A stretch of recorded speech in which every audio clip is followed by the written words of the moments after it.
Aviation fuel burned hot in the cockpit as the Pacific morning stretched endlessly below. Salt spray caught the early light, while leather goggles pressed against weathered skin. The date meant everything. January 5th, 1943. Sweat mixed with confidence, despite the nervous tension. 23 years old, but already marked by Pearl Harbor and Coral Sea battles. 3 American ships rested on the ocean floor because of precise bombing runs. The radio crackled with formation commands. Crystal clear air carried 3 other dive bombers in tight formation. Mechanical death hung beneath each aircraft in the form of 250-kilogram bombs. Water parted around USS Helenas' gray hull far below. Sunlight made her gleam like polished steel cutting through Guadalcanal's waters. Practiced fingers moved across familiar controls. Training at Kasumigara Naval Air Base had prepared for this moment. 70-degree dive angle, pull out at 1,500 feet. Simple mathematics that usually ended with American sailors dying. The bomb sight crosshairs found Helena's forward gun turrets. Perfect targeting would cripple her anti-aircraft defenses first. Then the formation could finish her systematically. But something felt wrong this morning. Helena's gunners moved differently. No scrambling panic like previous encounters. Through binoculars, their movements seemed unusually calm. Loading shells that looked identical to standard ammunition, yet felt somehow different. Wrong. Those 5-inch guns tracked the incoming formation with mechanical precision, not searching desperately across empty sky. Waiting. Patient predators who somehow knew their prey was already trapped. What couldn't be seen from the cockpit was revolutionary. Each shell contained 130 miniaturized electronic components, complete radio transmitter and receiver systems crammed into spaces smaller than light bulbs. 2 years of impossible engineering by specialists working 18-hour days. Ammunition designed to kill without ever touching targets. America guarded this secret alongside radar and atomic bomb development. The proximity fuse represented modern warfare's birth. In 60 seconds, calculated dive angles would collide with technology that seemed to violate physics itself. Helena's guns elevated smoothly. Electronic precision tracked the incoming aircraft. Each shell cost $18, more than a month's pay for American soldiers. Regular ammunition cost $1.50 per round. These rounds represented thousands of hours of scientific breakthrough compressed into 5 inches of revolutionary death. The question wasn't whether bombing runs would succeed. The question was whether traditional warfare could survive when centuries-old tactics met impossible American technology. Imagine being the first pilot facing weapons that exploded in empty air. 3,000 miles away, Baltimore laboratory air smelled of solder and desperation. Cramped spaces filled with scientists who had just sent their life's work into actual combat. A telegram trembled in weathered hands. Funny fuse departing tomorrow. Pray it works. 700 scientists had created devices so revolutionary that even they weren't entirely sure about battlefield performance. Laboratory walls displayed schematics resembling electronic hieroglyphics.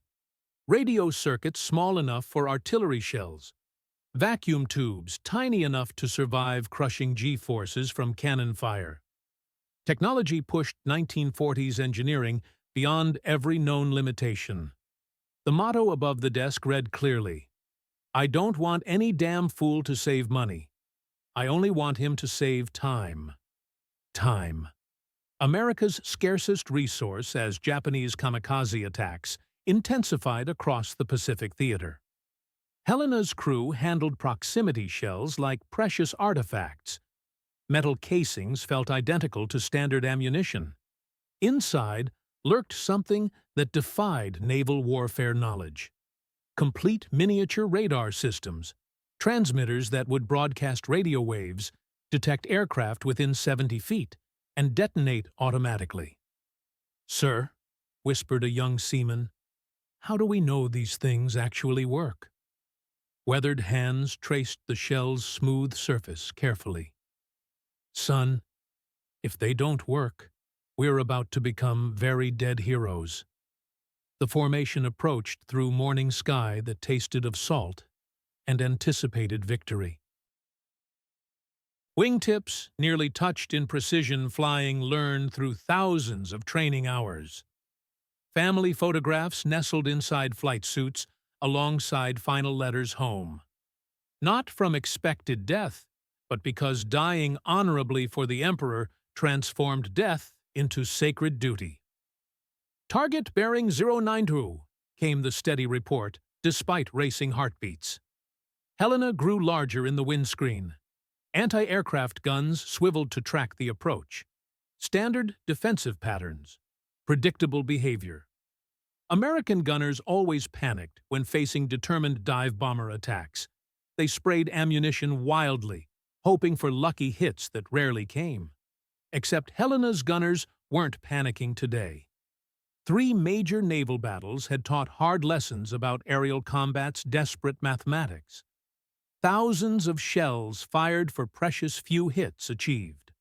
American gunners survived through sheer volume of fire, hoping random explosions would catch enemy aircraft. These new shells promised something impossible: precision without accuracy, kills without contact. "Range 8,000 yards and closing," reported the gun director. The crew loaded proximity shells with movements practiced until they became muscle memory. Each man knew experimental ammunition sometimes failed catastrophically, turning their own guns into bombs. They were betting lives on technology they didn't understand, created by scientists they'd never meet. The final approach began with familiar combat ritual: throttle adjustments, altitude calculations, target alignment. Everything flowed through consciousness like meditation. At 4,000 feet, the stick pushed forward. The screaming dive had terrorized American ships for 18 months. Helena's superstructure filled the bomb site completely. Perfect angle, perfect speed, perfect positioning for a kill that would add another victory flag to the aircraft. 3 wingmen followed in precise formation. 4 aircraft, 4 bombs. Enough concentrated explosive power to cripple any American cruiser and send her to the bottom with all hands. None realized they were flying into the world's first automated air defense test. Each proximity shell waiting in Helena's guns contained radio circuits that would measure aircraft distance with electronic precision impossible for human gunners. No more guessing. No more hoping. No more relying on luck and volume of fire. Just mathematical certainty delivered at 2,600 feet per second. The altimeter spun downward. 3,000 feet. 2,500 feet. 2,000 feet. Helena's details sharpened through the windscreen. Individual sailors became visible on her decks. Anti-aircraft guns tracked the approach with mechanical smoothness. Everything proceeded exactly according to training and experience. At 1,800 feet, Helena's 5-inch guns fired. Not the usual desperate barrage of dozens of shells. 4 precise shots. Measured, calculated. Almost casual in their confidence. Muzzle flashes bloomed from Helena's gun mounts. Shells climbed toward the formation in graceful arcs that seemed too slow, too few to pose real threats. Standard American gunnery would place those shells hundreds of yards away. Even excellent shooting might create explosions within 200 feet. Close enough to frighten, but harmless unless incredibly lucky. These shells were different. As the first proximity round climbed toward the lead wingman's aircraft, Its internal radio transmitter began broadcasting electromagnetic waves at 200 megacycles per second. Returning echoes bounced off aluminum fuselage, feeding data to electronic circuits smaller than matchboxes. Distance calculations occurred in milliseconds: 100 feet, 80 feet, 70 feet. At exactly 65 feet from the cockpit, the shell detonated. 4 centuries of aerial combat tactics met technology that violated physics laws. The explosion bloomed in empty air like a deadly flower. The world erupted into chaos as the wingman's aircraft simply disintegrated 50 feet from where the American shell detonated. Not a direct hit. The shell never touched the aircraft, but a sphere of white-hot shrapnel expanded at supersonic speed, shredding aluminum and flesh with mathematical precision. "Masaka!" The scream tore through the radio. "Impossible!" The fighter transformed from graceful predator to burning wreckage between heartbeats. Flaming wing and fuselage pieces tumbled past the cockpit, trailing smoke and aviation fuel smells, and worse things. The shell had exploded in empty air, 70 feet from the nearest aircraft, yet killed with surgical efficiency. Hands shook on the control stick. 18 months of combat had shown American anti-aircraft fire missing by hundreds of yards. Shells exploding harmlessly in the distance, creating pretty black smoke puffs that rarely threatened experienced pilots. Aerial warfare mathematics had always favored attackers. Small, fast targets versus large, clumsy shells requiring direct hits to kill. But this shell never tried to hit anything. "Control to all aircraft. Report status," crackled through headsets before anyone could respond. The second proximity shell detonated 60 feet from another aircraft. Another impossible explosion in empty air. Another fighter erupting into flames and metal fragments. The final radio transmission cut off mid-scream as the fighter cartwheeled into the Pacific, trailing fire and disbelief. Aboard Helena, the chief petty officer stared through binoculars in stunned silence. "Jesus Christ," he whispered. "Did we hit them or not?" The question hung in salt air because the answer defied everything known about naval gunnery. The shells had exploded nowhere near the Japanese aircraft, yet 2 planes burned on the ocean surface below. Impossible near misses that somehow achieved perfect kills. "2 targets down," reported the gun director, voice tight with amazement. Shells detonated at approximately 70 feet from target aircraft. 70 feet. Weathered hands gripped binoculars tighter. "Son, shells don't kill at 70 feet, unless they're the size of naval artillery." But burning wreckage below told a different story. The dive was abandoned violently as the third proximity shell climbed toward the formation leader's position. The bomb released early. A 250-kilogram explosive tumbled harmlessly into ocean waters 500 yards from Helena's hull. Training and discipline collapsed before impossible reality unfolding around them. American shells killed without touching targets. Technology turned fundamental aerial combat mathematics into meaningless calculations. The third shell detonated precisely 68 feet from the starboard wing. Shrapnel tore through the cockpit canopy like metallic rain. Hot fragments sliced across the left shoulder, drawing blood that spattered across the instrument panel. The engine coughed as metal fragments punctured cooling lines. Temperature gauges climbed into red danger zones, but survival was possible. Barely. Because the shell's targeting system calculated aircraft position with electronic precision, but couldn't account for violent, evasive maneuvers. "All aircraft withdraw immediately," came the shout into radios. "Repeat, withdraw. American ships have Devil ammunition that explodes in air." The surviving wingman needed no encouragement. banking hard to starboard, trailing smoke from proximity fragments that peppered the fuselage. The aircraft clawed for altitude and distance from Helena's impossible guns. Below them, Helena's crew erupted in celebration. Gunners pounded each other's backs with enthusiasm.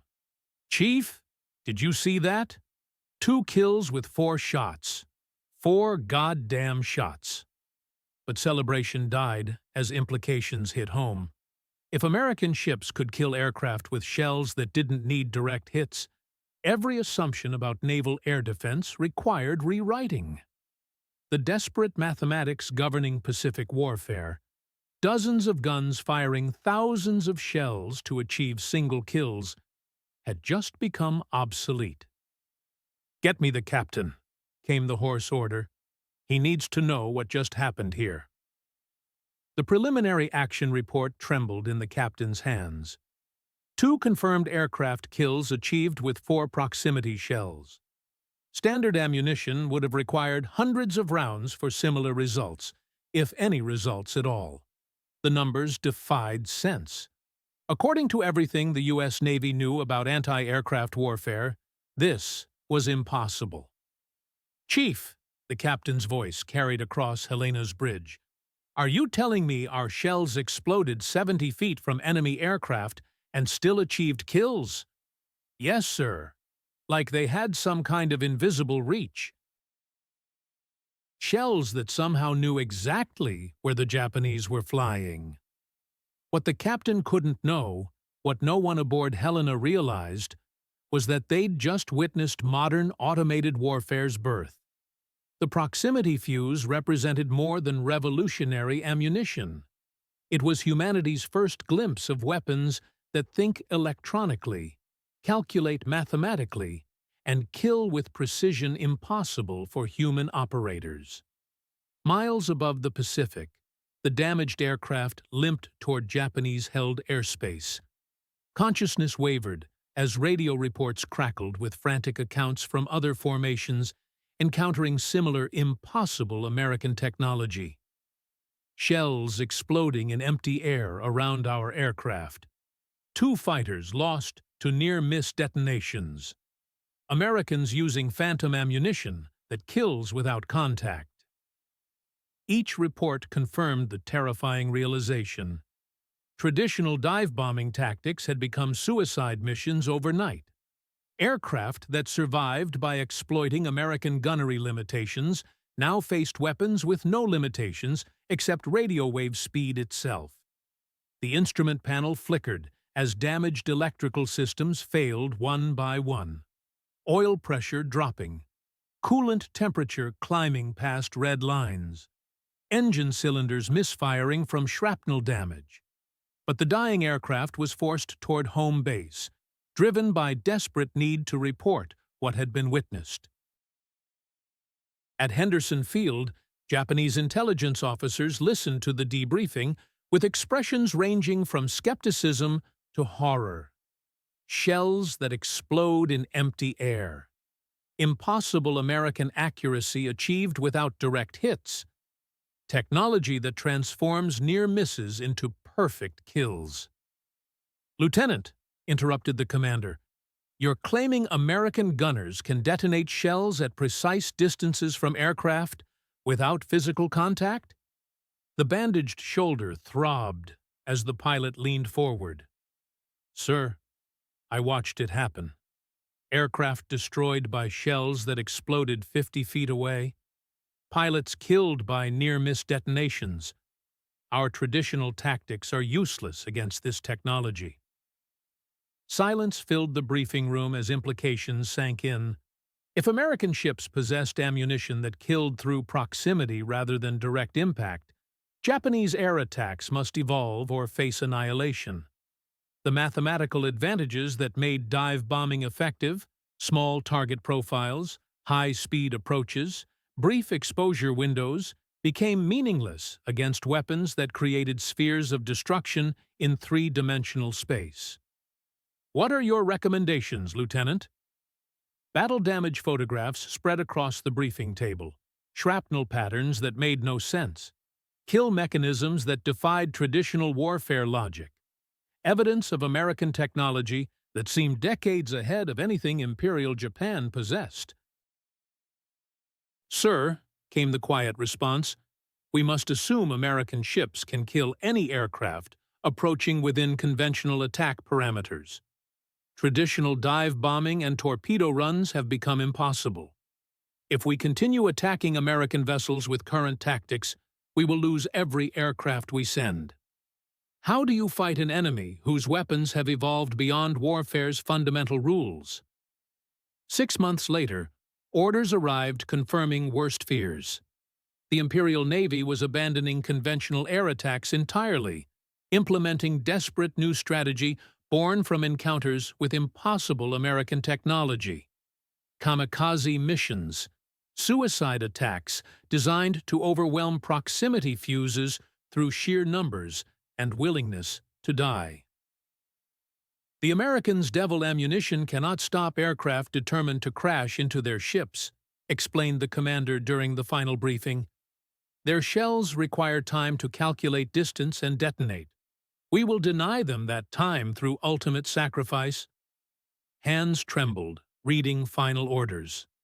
Not from fear of death, samurai tradition had prepared for that honor, but from understanding the terrible mathematics behind Japan's decision. American technology had made conventional tactics so obsolete that suicide became the only remaining tactical option. Proximity fuses had transformed aerial warfare from skill-based combat into mathematical death sentences. Meanwhile, at Johns Hopkins Applied Physics Laboratory, battle reports were examined with satisfaction, tempered by exhaustion. Helena's success represented validation of 2 years spent miniaturizing radio technology, solving impossible engineering challenges, and risking everything on revolutionary concepts that barely existed in science fiction. "Congratulations, Doctor," came the handshake with genuine reverence. "Your fuse has just changed naval warfare forever." Statistics told incredible stories. By 1945, proximity fuses accounted for 51% of all naval aircraft kills, despite comprising only 25% of ammunition used. Night combat effectiveness increased by 370%. American ship losses to air attack dropped dramatically as Japanese pilots faced weapons that seemed to violate physics laws. But triumph carried haunting implications. The laboratory had created technology so effective that desperate enemies chose suicide over conventional tactics. Every proximity fuse success pushed Japan deeper into kamikaze desperation, intensifying a Pacific War that statistics suggested should be ending. "Doctor," asked a young engineer, "do you think the Japanese will adapt to our technology?" Reconnaissance photographs showed Japanese aircraft factories retooling for suicide missions. Conventional fighters stripped of armor and defensive weapons, modified to carry maximum explosive payloads for one-way missions. An entire air force rebuilt around accepting certain death as tactical doctrine. "They're adapting," came the quiet response. "Just not in ways we wanted." Post-war interviews with surviving Japanese pilots revealed proximity fuse encounters' psychological impact. Japan's leading ace described the technology's effect on pilot morale. "We called them phantom shells. Ammunition that killed through invisible reach. Fighting Americans became like fighting ghosts. You could see their weapons, but they killed you from distances that should have been safe." The proximity fuse principle powers modern warfare systems that would amaze even the Revolutionary Development Team. Patriot missile defense systems, naval close-in weapon systems, smart artillery rounds that adjust their own trajectories, air-to-air missiles that detonate near targets rather than requiring direct impact. Every guided weapon system traces ancestry to those first impossible explosions above USS Helena. Today's military technology operates on the same fundamental breakthrough. sensors that measure distance electronically, computers that calculate optimal detonation timing, and weapons that kill through mathematical precision rather than human skill. The proximity fuse represented humanity's first step toward automated warfare. Machines making kill decisions faster than human reflexes could respond. The pilot never lived to see modern smart weapons. Death came October 25, 1944, crashing the damaged aircraft into USS Santee during the Battle of Leyte Gulf. The final radio transmission, preserved in American records, carries haunting recognition of technology's triumph over tradition. Tell my family I died fighting the future itself. But that sacrifice illuminated lessons echoing through every subsequent military conflict.